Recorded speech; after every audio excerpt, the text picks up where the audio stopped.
comendo gafanhoto e mel silvestre, ele ainda tem a marca de ser um nazireu, que não pode cortar o cabelo nem a barba.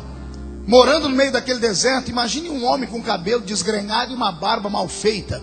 É assim que ele vai crescendo. Só que tinha uma outra coisa que marcou a minha vida na minha infância, que eu aprendi sobre ele. Mas eu só falo se você perguntar o que era. Só se perguntar mais alto. Só se perguntar fazendo biquinho, deixa eu ver. Oh, que povo fofo. É por isso que eu venho sempre a esse lugar aqui. É simples. Enquanto naquela terra quente todo mundo usava uma roupa feita de pano, ele usava uma roupa feita do pelo do camelo. Não era da pele do camelo, porque ninguém suportaria a pele de um dromedário. Era feita do pelo do camelo. Então imagine você que já assistiu algum filme antigo, o desenho de um homem das cavernas. Quem lembra da imagem de um homem das cavernas? Só que esquece o tacape, deixa o tacape de lado. Só imagine um homem com uma roupa, na época não existia calça, então é uma roupa feita de pelo de animal, com a barba até aqui, o cabelo daquele jeito, magricelo que dava dó, porque só comia gafanhoto e mel silvestre. Quando eu descobri a história dele, descobri que quem fez a roupa dele foi o próprio Deus. Deus tornou-se estilista na vida dele. Foi o Senhor quem determinou a roupa dele. Foi o Senhor quem determinou a comida dele. Foi o Senhor que determinou o nome dele. Foi o Senhor que determinou onde ele deveria ser criado. Então esse homem, desde criança, eu aprendi a ter um respeito profundo por ele. Mais respeito ainda, descobri que um dia, quando todo mundo ia falar com o rei, toda quarta-feira o rei Herodes, que tornou-se o rei mais conhecido e queria ser o mais popular, ele criou uma sala na entrada do trono dele, e uma vez por semana, às quartas-feiras, ele recebia o povo para ouvir a lamentação do povo e ele dar ordem para criar. As pessoas entravam, faziam fila e vinha uma mulher e dizia: está faltando infraestrutura no nosso bairro. Ele dizia: que se cria infraestrutura. E o povo gritava: não é homem, é voz de Deus. Vinha uma outra pessoa e dizia: olha, está faltando escola rabínica no nosso bairro. E ele dizia: que se cria escolas rabínicas. E o povo gritava: não é homem, é uma voz divina que fala aí. Ele vai se tornando um homem popular. Mas um belo dia, numa quarta-feira, quando ele termina de atender algumas pessoas, no meio da fila tem um cidadão esquisito, vestindo a roupa de pelo de animal, o cabelo desgrenhado e a barba por fazer, magrelo e a pele queimada do sol. Quando Herodes pergunta para ele qual é o seu problema, em que posso ajudá-lo, ele aponta o dedo no nariz de Herodes e diz: o meu problema não é meu, é seu. Tu não és um rei digno de estar aí. Tu és um adúltero.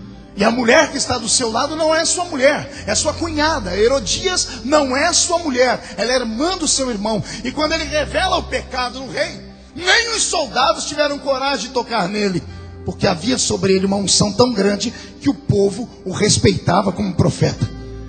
Descobri então que Herodes manda todas as quartas-feiras não deixar ele entrar lá dentro do palácio. Antes de entrar, ele, temendo passar vergonha de novo, pergunta aos soldados: o homem está aí? E os soldados afirmam: não está, porque ele não entra mais dentro do palácio. E diz a história que toda quarta-feira, como não deixava ele entrar dentro do palácio, como não tinha ar-condicionado, as janelas eram abertas para que não morressem de calor, e ia o tal do Batista em cima de uma caixa de madeira, virado para aquela janela onde o rei sentava, e quando o rei começava a atender o povo, do lado de fora ele gritava: adúltero! Põe tua casa em ordem.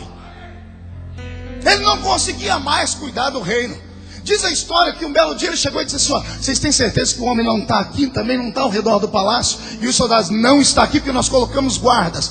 E quando ele vai pregar, outro tumulto, porque o palácio estava de frente com a praça, e mesmo a 100 metros ele dava um jeito de gritar e atrapalhar atrapalhar a reunião que havia com Herodes.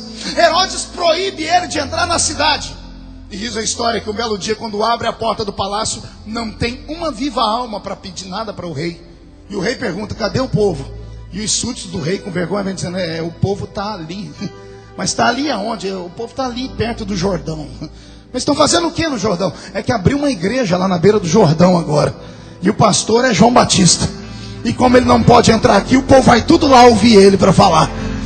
Podem fechar a porta para um profeta, mas se não deixa o profeta pregar aqui, o povo corre atrás do profeta onde o profeta estiver.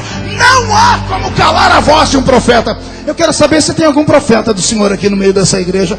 Então, só para não perder o costume, dá mais um grito daquele capaz de acordar a cidade de Camboriú inteira.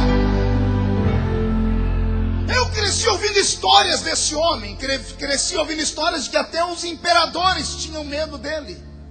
Mas o dia que eu li o capítulo 11 de Mateus, eu não compreendi. Não entendi. Porque aqui, prefeita, está escrito que, tendo Jesus terminado de pregar um sermão, 2 homens se dirigiram até a prisão municipal. E dentro da prisão municipal está o meu herói. O homem que foi cheio do Espírito Santo na barriga da mãe dele. Aprisionado está o homem que fez Herodes tremer no trono. Aprisionado está o homem que Deus vestiu ele, que deu um nome a ele. E o pior não é ele estar preso. Pergunte o que é pior. É ele chamar os 2 discípulos dele e falar assim: sabe aquele homem que eu batizei nas águas do Jordão? Sim, sabemos. Procurem ele. Para quê? Perguntem para ele se ele é o Messias, porque eu já não sei mais o que ele é. João teve uma experiência que nenhum dos outros teve, batizando nas águas do Rio Jordão, ele e seus 200 discípulos, porque João batizava cerca de 5.000 pessoas por dia, e sozinho era impossível. Ele tinha um colégio apostólico. Enquanto ele, os discípulos batizavam, e ele chamava todo mundo de raça de víboras, e o povo ia lá só para ouvir João chamar o povo de cobra. E João gritava: venha cá, sua caninana, batizava e mandava embora. Sua urutu cruzeiro, batizava e mandava embora. João batizou até uma parente da minha sogra lá, uma jararaca. Tibum, vai embora. E ele dizia: venha, raça de víbora. E o povo, dá-lhe, João. Mas teve um dia que a boca do Batista tremeu, e o povo esperando ele gritar: João, que cobra é essa? Porque ele estendeu a mão e não saiu nada da boca dele. E quando saiu a voz dele tremendo, dizendo: não, não é víbora, não é cobra. Eis aí o Cordeiro de Deus, que tira o pecado do mundo. É ele que está aqui. Quando ele vê o Cordeiro descendo pelas águas, ao invés de ele esperar Jesus tocar nas águas do Jordão, ele sai do Jordão. E o povo diz: que homem é esse, que até João vai falar com ele no meio da terra? João ouviu. E quando ele ouviu, ele saiu encontrando Jesus, gritando para todo mundo ouvir: esse é o homem que eu falei, que eu vos batizo com água para arrependimento, mas ele vos batizará com o Espírito Santo e com fogo. Não bastasse isso, João vai com Jesus, vai dialogando, porque João diz: eu preciso ser batizado por ti, e vem tu a mim. E Jesus diz: por ora deixa assim, cumpramos a lei. E quando ele vai com Jesus pelas águas, quando ele deita Jesus nas águas e o levanta, o céu se abre. O céu se abre. Não foi um nem dois, a multidão toda que ali estava ouviu do lado do céu a voz do Senhor dizendo: esse aí é o meu filho amado, em quem eu me comprazo. Esse é o meu filho amado. Quando todo mundo está olhando para cima procurando a voz, ao invés de apenas ouvir a voz, eles veem uma imagem descendo do céu, em forma corpórea de uma pomba, com um facho de luz, que desce sobre a cabeça de Yeshua, ou Jesus.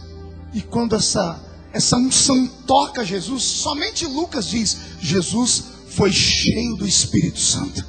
Jesus se alegrou no Espírito Santo.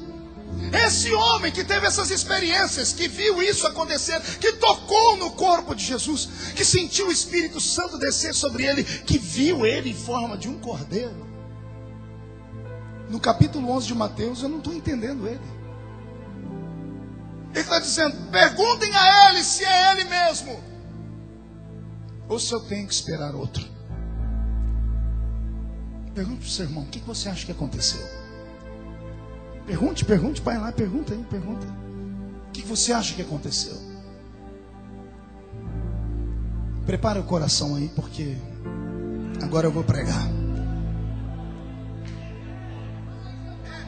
Eu quero nessa noite quebrar o mito do super-homem.